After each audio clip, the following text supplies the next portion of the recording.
Community College District Governing Board of August 20th is now in progress. Please join me in the Pledge of Allegiance. Pledge allegiance. And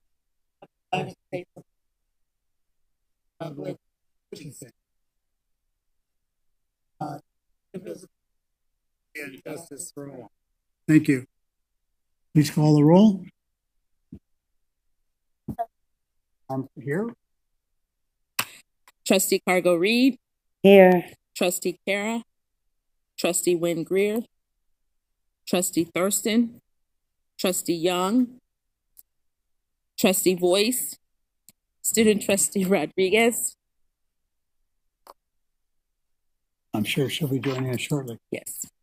Next item is item 4, approval of the agenda. Is there a motion to approve the agenda? Thank you. For a second. I second. Thank you. All those in favor, please say aye. Aye. Aye. Opposed, motion carries. Agenda is approved. There are no requests to speak from members of the public regarding closed session. So at this time, we'll move into closed session and reconvene the regular meeting after that is finished, which hopefully will be at 7 p.m. If not, it might be a few minutes longer. All right, so let's adjourn to closed session.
I see it.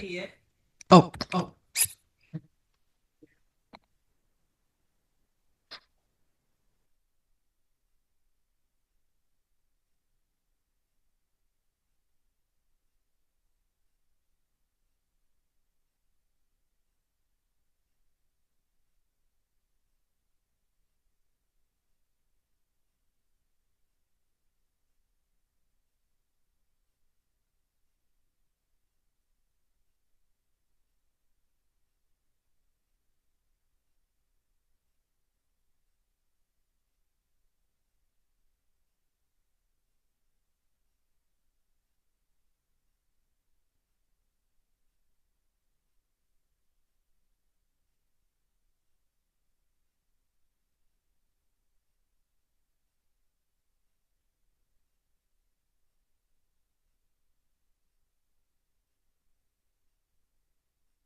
Yeah. okay. It says reclaim host. Stakeholder host, but then you can mute.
At this time, we'll reconvene the regular meeting. First item is report of action taken in closed session, and there was no action taken in closed session. We'll move on now to item 10, which is reports. First of which is the Associated Students of Solano College. Veronica Rodriguez, are you presenting the report? Not today, but I'll have one for the next meeting. Okay. Thank you. Oh, well, thank you. Academic Senate. Good Dr. evening. Scott is with us tonight. Thank you. Yes, yeah, I'm glad to be here. Good evening. So we've had a busy start to the semester. Over the summer, I was working with a director of HR, Sal Abate. We were talking about working on a timeline for full-time faculty hiring. Also, really working out a job description for the faculty and administrative co-chairs of those hiring committees. We really been committed to and wanting to work very closely on the hiring process and making sure that's very clear as we're following that over the course of the year. So there'll be more coming on that as we come further along, and that work has been, I think, very positive. I really appreciate working with Sal and others. Also, we have department chairs. I've told you a little bit about this over the last year or two as we were entering into an interest-based agreement, kind of an IBA process to negotiate interests with the faculty senate, the faculty association, the union, as well as administration. And that process also is very positive. We have now elected 22 chairs across campus, so that's 4 chairs in each of the schools. And also counseling and library each also have a chair. So this is a 1-year pilot. The chairs will be meeting next Friday for the first time, all the chairs together with VP Williams and others to talk about this. But there's already opportunities for them to really be assisting, working closely with faculty evaluations, with making sure that we're starting to talk about the schedules, right, for next semester, things like this. And really looking forward to an opportunity for more community as well as a little bit more transparency in how we're moving through things, getting things done.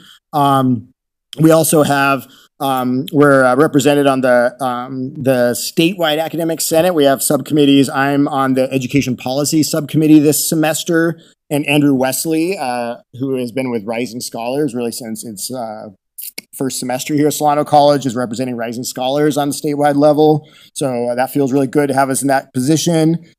We also have 2 new coordinators really starting up this year. One is Lauren Taylor Hill, which will be working with a FlexCal, right, making sure we have professional development, looking at convocation, things like this, and as well as Amanda Morrison for Student Equity and Success Council. So they're both starting in that capacity.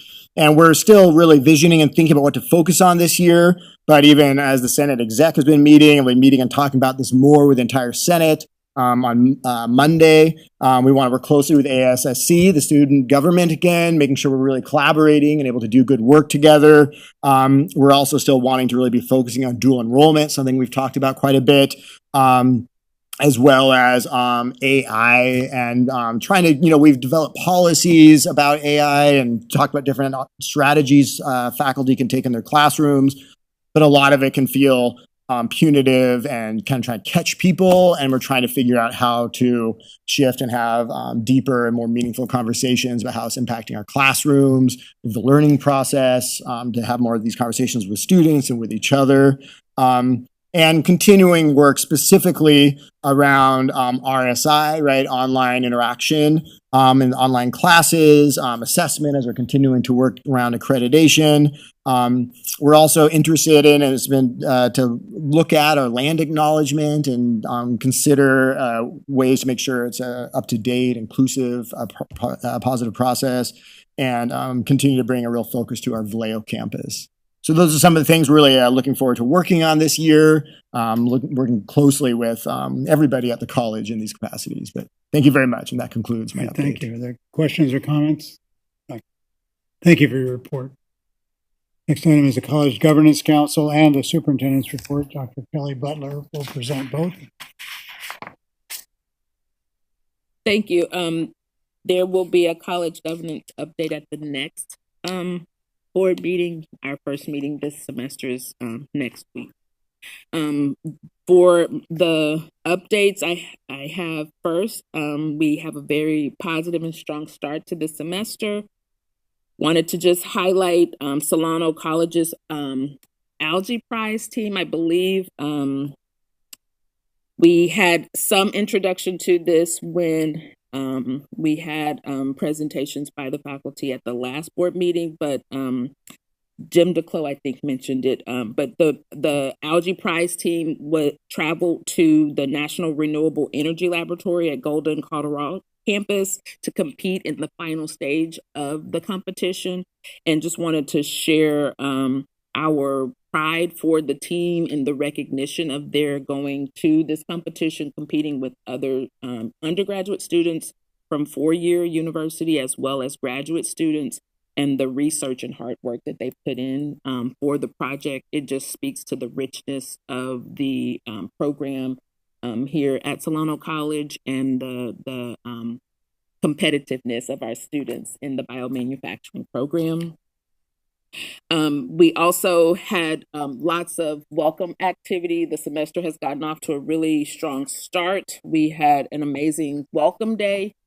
Over 300 students who were in participation that day. Our Dean, Heather Perez of Equity and Student Success, and her team organized a very interactive, information-filled day. Lots of faculty and staff, students with resource tables set up. It was a very exciting day. Trustee Wynn Greer was there, attended some of the day's activities. We also had a really energetic convocation. Dara Makarov, the EOPS coordinator, stepped up to MC that event after Janine Whitesell, who was a longtime MC for that event. She retired last year. But it was a fun-filled, song-filled day.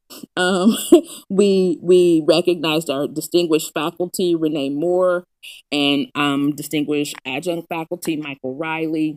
And as I mentioned, he taught us a few songs. We also acknowledged the Solano College employees who had been in service for 10, 20, and 30 years. And we celebrated the power of us through kind of talking through all of the amazing accomplishments that we had over the last year. We had trustees Cargo Reed, trustee Wynn Greer, trustee Thurston, and trustee Young in attendance.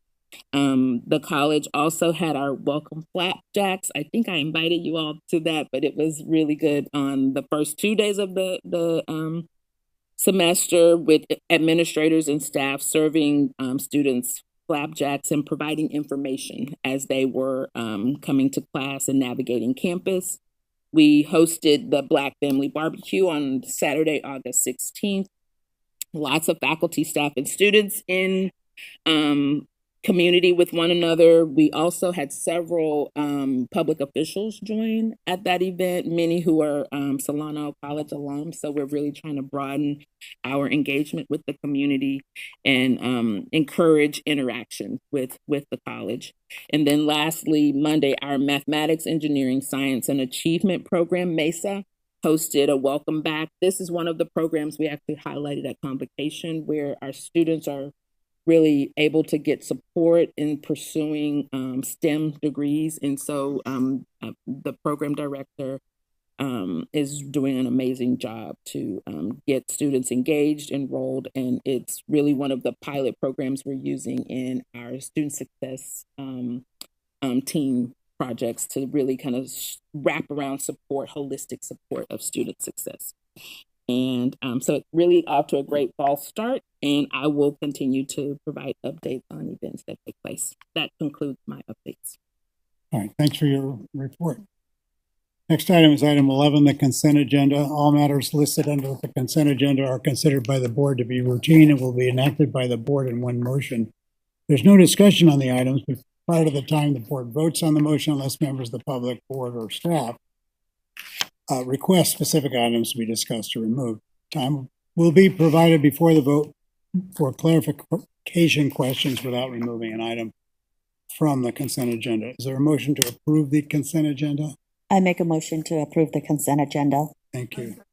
So it's been moved and seconded to approve the consent agenda. All those in favor, please say aye. Aye. Opposed, motion carries. There's no items removed. We're on to non-consent agenda items.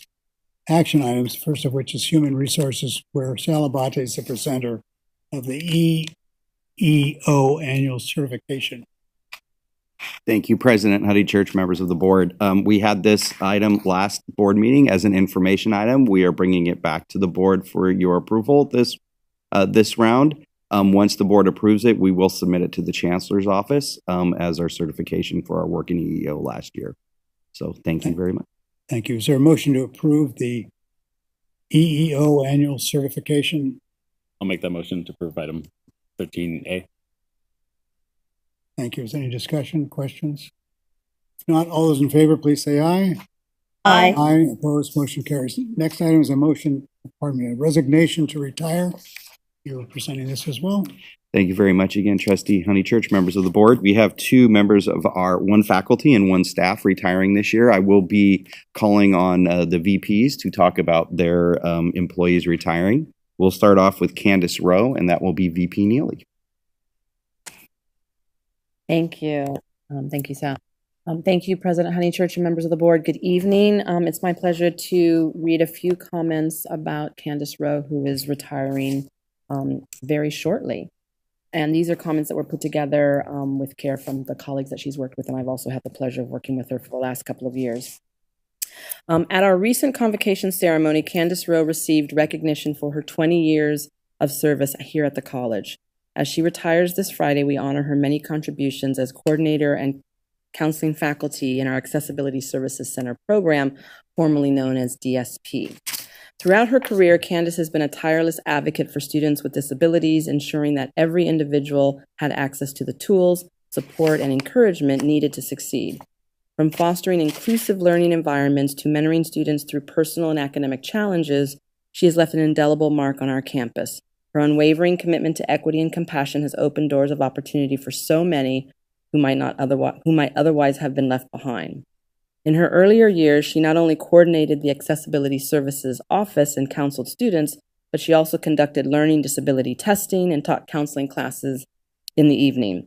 She often shared how much she enjoyed teaching Counseling 50 and 62, as it gave her a deeper perspective on students' academic abilities and allowed her to empower them in new ways. Her classrooms were lively, engaging, and safe spaces where students felt seen and heard. She truly made a difference in their lives. Her colleague, Jenny Gonzalez, who is one of our 11 new faculty hires this year, we're very proud of, shares these comments. It is both an honor and a bittersweet moment as we celebrate someone whose work, compassion, and unwavering dedication have changed lives. Throughout her years of service, Candace wasn't just a professional working in disability services, she was a lifeline. She helped hundreds of students not just get through school, but thrive in it. She was the voice in rooms where students weren't always heard. She was the bridge between challenges and solutions, between uncertainty and possibility. To Candace, every student mattered. Every accommodation, every meeting, every advocacy effort was personal. She showed up for students with patience, empathy, and fierce commitment. Her work wasn't just about policy or paperwork, it was about people. So though Candace is retiring, her presence will continue to be felt in many lives that she has touched. Her legacy of compassion, collaboration, and student-centered service will inspire colleagues and students alike for years to come. We wish her joy in this next chapter with family, new interests, and well-earned time for herself. Thank you. Thank you. Next is Laura Scott, and that will be VP Cornelison. Thank you, Sal. Good evening, President Honeychurch, members of the board. It's my pleasure to give some remarks about Laura Scott. Laura Scott, a Vacaville native, has served Solano College for over 17 years. She began her service in the purchasing department and for the past 3 years has served in the technology services department.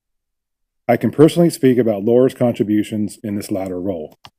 Laura is one of our Enterprise Resource Analysts, or ERAs, who provide frontline technical support to students, faculty, and staff for systems such as Banner, Canvas, Falcon Nest, and other enterprise systems. In other words, she is among the team members and technology services that people call when they need help with technology. And she does this with patience and outstanding customer service. Her impact also goes beyond her office.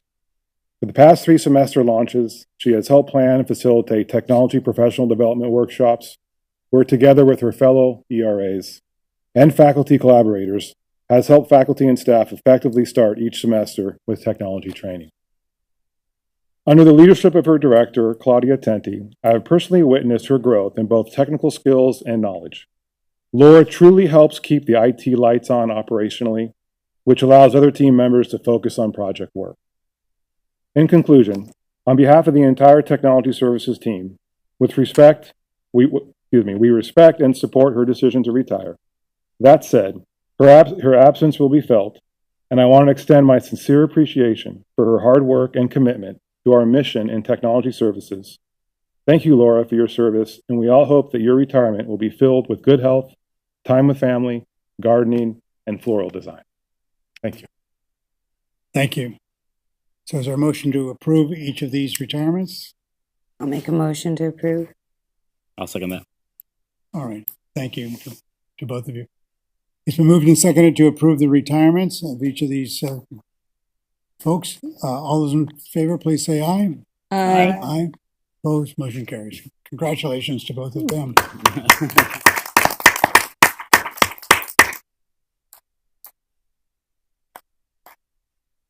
So this time we'll move on to the finance administration section of the agenda. It's a very special moment for us. It's a commendation of Officer Andrea Tunkara. It's a resolution 25/2603. So, Vice President Susan Week, could you present this item?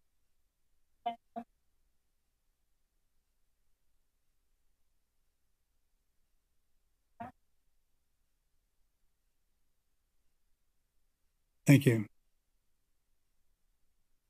And welcome, all of you.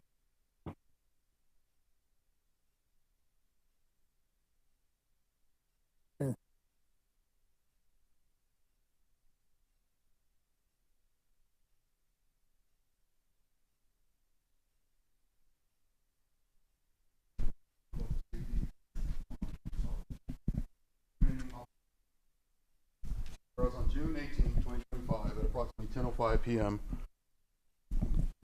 Officer Andrea Tunkara was off duty and leaving work when she noticed an adult male lying face down just outside the front entry of the Vallejo Center building. And whereas Officer Andrea Tunkara conducted an initial assessment and determined that the individual to be unconscious, unresponsive, and not breathing, she called dispatch for a Code 3 fire and medical response and began performing first aid CPR. And whereas Officer Tunkara continued with first aid CPR, and also by utilizing a sternum rub technique in order to revive the individual. She continued with these saving techniques until the fire department arrived to transport the individual to the emergency department.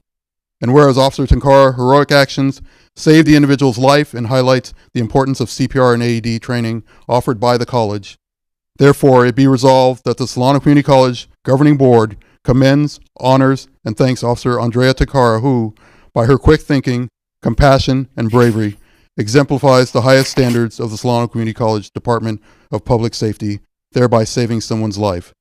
Passed and adopted this 20th day of August 2025 by the Governing Board of Solano Community College District of Solano County, California.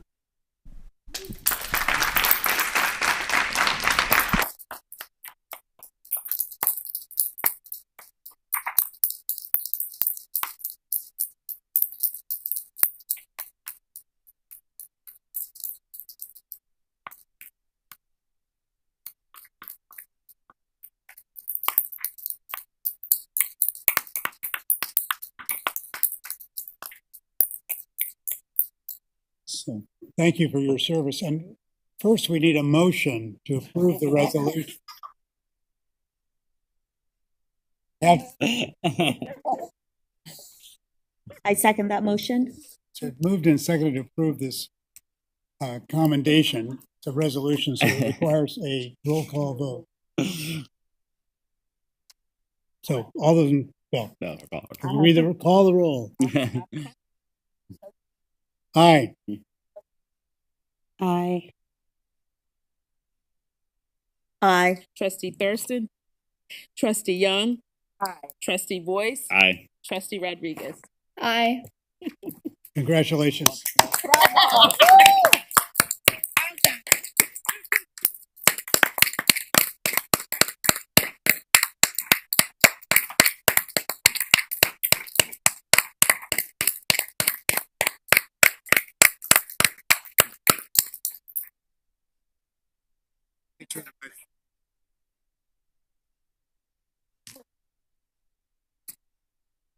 Thanks, Chief, and thanks to the members of our public safety group. Thank you.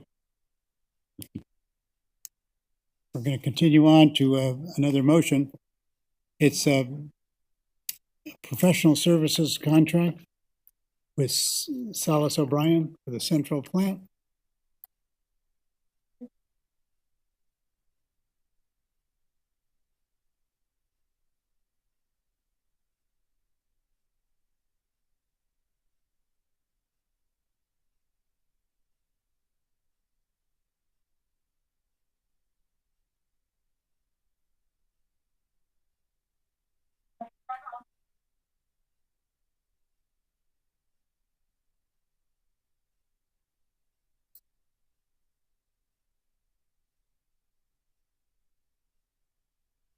And thank you. Is there a motion to approve the professional services contract amendment?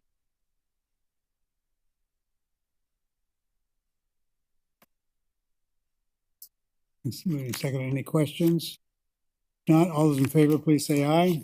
Aye. Opposed, motion carries. Next is that technology. Vice President John Corneliuson is presenting this Adobe Enterprise License Agreement. Thank you, President Honeychurch, members of the board. This is a routine software subscription renewal for our Adobe licenses, which basically are installed on every employee's computer for Adobe Acrobat and the full suite of Adobe products in our labs on our main campus and our centers and soon to be library computers. So this is a campus-wide licensing agreement. I'm asking for the board's approval. I'll make the motion to approve item 13E. Is there a second? Moved and seconded to approve the Adobe Enterprise License Agreement. All those in favor, please say aye. Aye. Opposed, motion carries. Next item is information items. The proposed 2024-2025 district budget. Vice President Susan Wheat.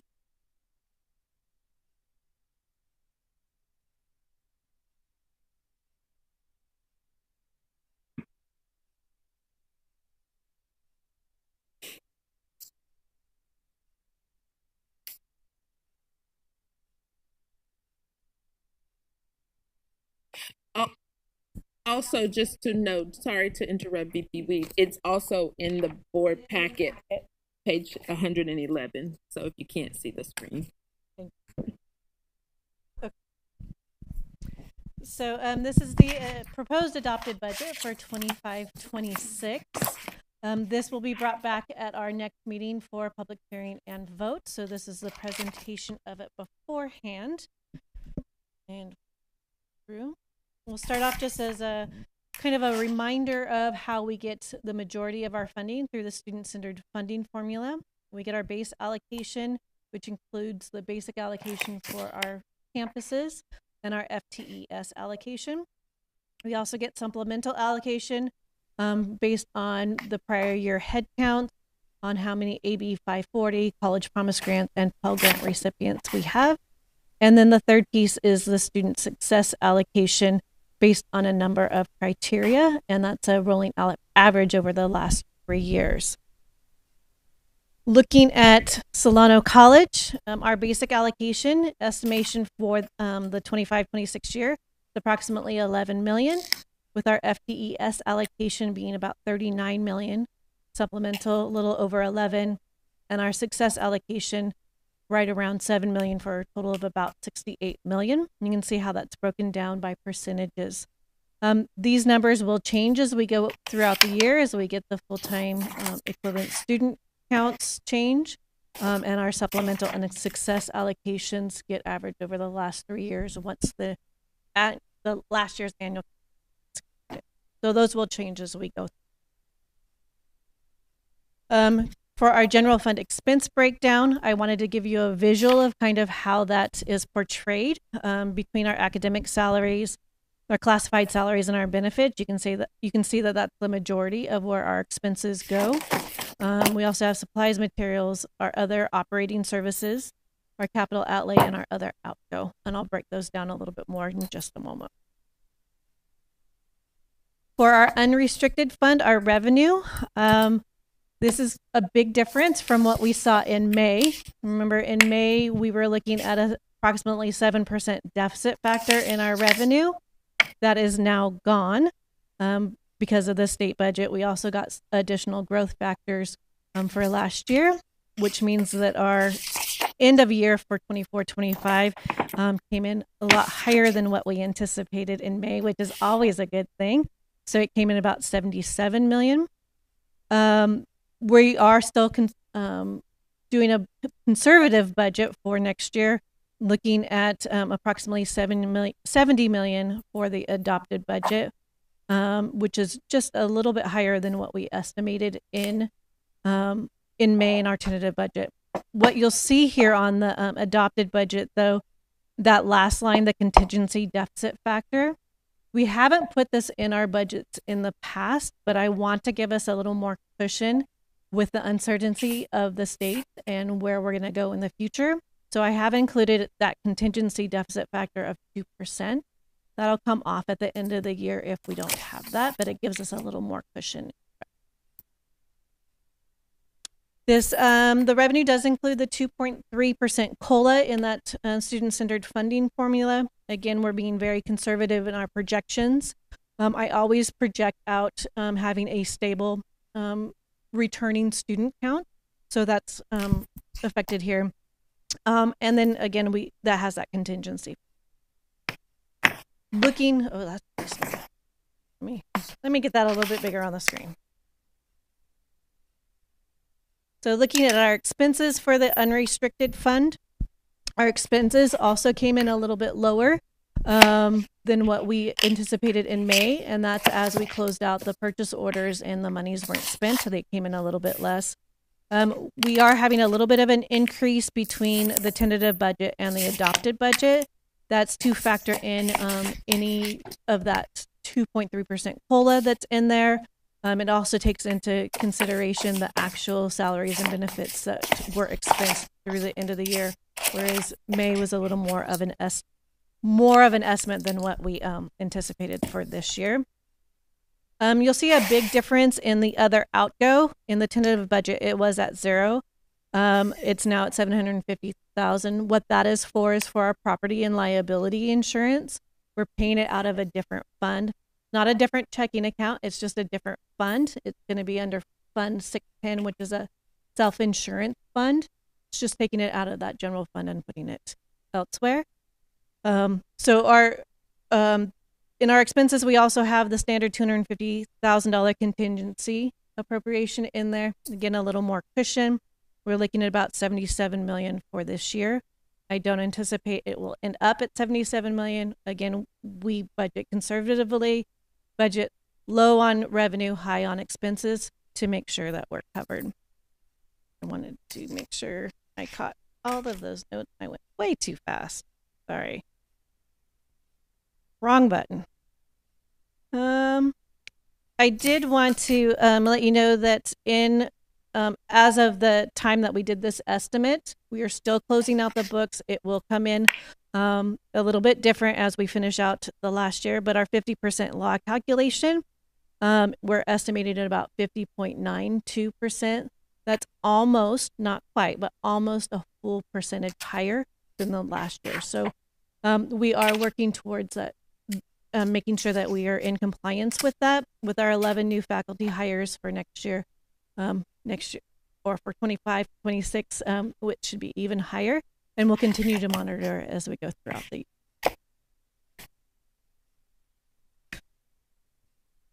Back. So our ending fund balance.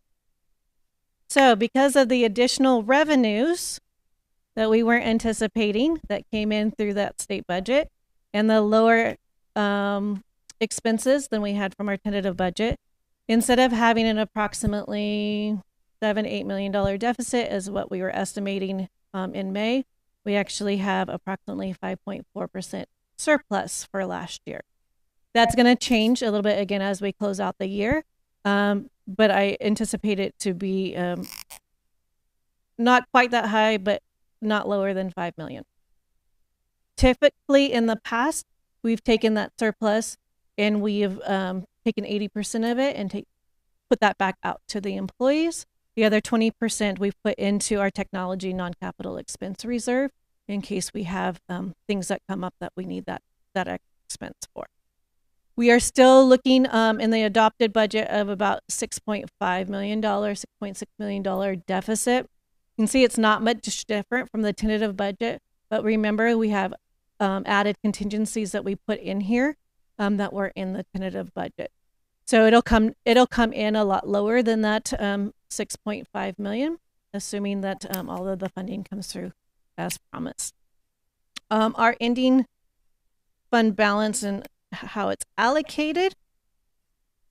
The top line is that potential surplus payout for the payout of that surplus from last year to the employees. We still have about 1.8 million left in that salary improvements from 22-23 that we did that we're taking out over 5 years. This is the last year that will be seen in the reserve. Our technology non-capital expense reserve that went up because of that surplus. And then our STRS PERS reserve and our OPEB liability reserve that we have in there in case we need it. We haven't had to use that yet, but it's there if we need to. The board required 5% minimum is in there, and then the stability reserve. When we take all of those numbers into account and divide that by our total expenses, we're at about 44% for the fund balance to reserve ratio. That is quite high. But if we take out that surplus payout, that will lower that back down. And that will go into the expenses once that's done. Our required and stability reserve ratio is looking at about 23%, which is really good for where we want to be, especially going into uncertain times. You can see from our tentative budget, we were expecting to be at about 11 million or 11%, and we're closer to the 23, which is what we want to be at. Our federal funding, federal fund did not change much from our tentative budget to our adopted budget. It is a zero-based budget, which means our revenues have to equal our expenses. So our year end that we ended 24-25, any carryover is put into the new tentative budget and the new adopted budget. So that's why that 656 is so much higher than the 483, because it's based on carryover and new allocations. For the restricted state, I did not list out all of the state programs. I just wanted to show the difference. It's a little bit higher based on some new calculations have come in and new allocations. The listing of all those categorical funds is in the full budget report. So that is there for you. And I did include all of the carryovers and all of the new allocations. We've already gotten the first pendulum, I can never say that right. Thank you, from the state, which normally doesn't come out this early, but we've gotten the first one. So we're pretty confident about those numbers, but they may vary slightly as we go throughout the year. And then I provided just a general outlook for all of the other funds. Some of the notes are zero-based budgets, which means that, again, the revenues have to equal the expenses. And so that's why you may see an ending fund balance of 0. The Measure Q construction one, Fund 42, that is subject to change as we finish the closeout. It also is subject to change if we go out for that last tranche of funding for Fund G, Tranche G, for that last 28 million approximately is what we have left to go out for that. Fund 61, that's that self-insurance that we put the property liability insurance in there. So that's why there's a big expense in there because we're moving it out of the general fund and into this fund. So that's those are the biggest changes. And other than that, thank you. And I'd be glad to answer any questions. All right, thanks. Are there questions on the board? Okay. We have. Go ahead, Trustee Kara. No, you go ahead. Go ahead. You're right. Nicer than It I is was a lot expecting. nicer. So you obviously talked to the governor. Thank you. I do Which my was best. what we expected you to do. Thank you. What I wanted you to explain to me, because I didn't understand, on page 118, which is my page 118, the restricted fund federal. Mhm. Can you explain to me again the difference between 483 and the 661 again? Yes. It went over my head. So the 483 is based on actual expenses, and we can only record the revenue that corresponds to the actual expenses. And so we have some carryover funds that move into in the future year. So you have the carryover and the new allocation for that. Okay, so then eventually it'll whatever. Right. The other point that I would like, and I kind of figured that you have space on these pages and you can get rid of the little pictures. I really would like to see 2023, 22, just to give us a timeline. Yes, I kind of think that gives us a little bit more context. Absolutely. And gives us an idea of, so the more that you can put on there, and since it's just a question of a copy, I would be grateful. Yeah, absolutely. We keep all of that. I just hide those columns as I put them on here, so that's absolutely doable. Yeah. In the full budget, I also did a 5-year outlook. Again, conservative numbering. But I can also include within that 5 look, we can look at a past and include it on that as well. Nice. We can do it in both places. It just makes us. Absolutely. Thank you. Appreciate it. Thank you for the question. Go ahead. Yes, I do. Thank you, Trustee Kerr. I think that's very valid point in regards to putting the other years, especially since I'm a new trustee. I'm still taking a look at the numbers. But first and foremost, I just want to say thank you very much for compiling this report. It looks like we dodged a bullet this year, which is amazing in regards to the fact that the state has a $20 billion budget deficit. Now, I have a question in regards to, you mentioned something about 80% goes to employees and 20% goes to IT. There was some type of a surplus fund. Maybe I misheard that. Historically speaking, when we have a surplus, it's based most of the time, because we've done our due diligence and not just spend to spend, right? And so we feel that it is important to give back to the employees who have made that valiant effort to do that. And so we do 80% back to the employees historically, and the other 20% went into, I can go back up there. You mentioned IT. I wrote down. I could be wrong. It's a technology or non-capital expense reserve. So it can be IT. It doesn't have to be IT. It could be, it could be pretty much anything that we need that's a capital expense that we weren't planning on. We've been very lucky with our bond that we have small caps projects that have been able to do a lot of things, but we want to make sure that if we didn't have a bond, that we'd also be able to take care of stuff. If the roof leaked or, if things happened, that we have that reserve available to us.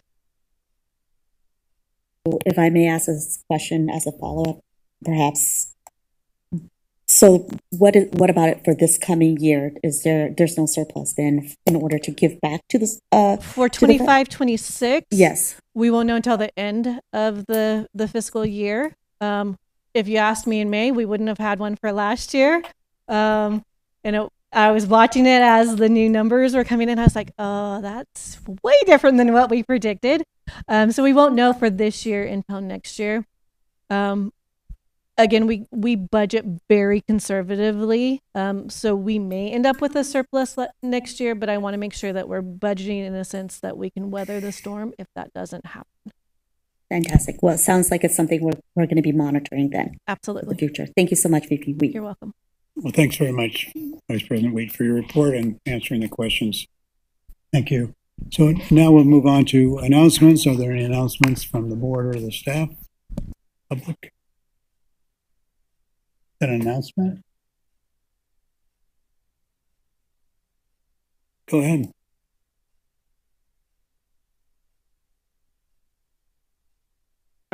Could we put it on our website? Just highlight what our staff are doing. That type of thing really in your face.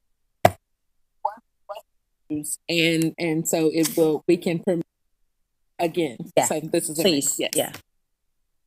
Thank you. I would agree. I just drove by there tonight because I have to come that way to get to the college. And we had a really pretty full parking lot. So I was pleased, not completely full, but it's pretty Good. full. So Good.